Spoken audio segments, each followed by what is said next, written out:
Thanks guys, I'm here with Dave Allen and we're going to be talking about the sound of Portsmouth. So Dave, how old were you when you first got into music? Well, I often say that it happened in the 50s when I was only 5 or 6, and on Saturday mornings, my dad worked on Saturday mornings and my mum would put the wireless on and there'd be a thing called Children's Favourites, and it was kids' music really, but even then I kind of fell in love with singing along with songs and so on and so on. In terms of popular music, it was more around 1959 or 1960. Didn't have any older brothers or sisters, so I heard it gradually through friends and so on, and so it was just that pre-Beatles period, early 60s really. What was your favourite venue to attend? It was a club called the Birdcage Club, which was in Eastney, just south of Bransbury Park, and there's actually a plaque on the wall now where the building used to exist, and it was a mod club.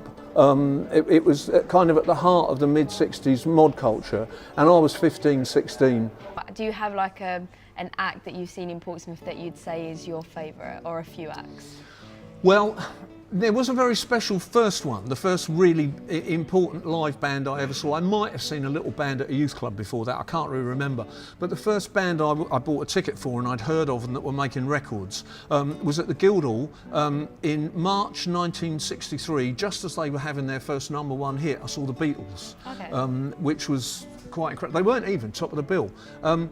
But one of my favourite musicians throughout my whole life has been Bob Dylan.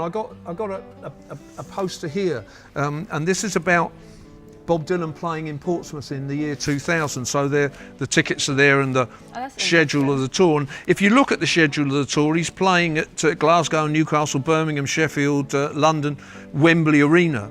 The Portsmouth one was a small one, and he always chose one small gig on every tour, and he did 2 nights, and it was quite incredible just to be stood downstairs with about 1,500 people seeing Bob Dylan live in Portsmouth. Which venue do you feel has the most significance to Portsmouth's success? This is a tough one. If you go from the post-war period, which is the history that my friends and I are documenting, then the first really important one was the Savoy Ballroom on Southsea Seafront opposite the pier, which is now just flat rubble. It got bought by Harry Redknapp, who knocked it down, a bit like he did with the football team. So that's one. The Birdcage was one. Kimball's in Osborne Road, which is now a casino.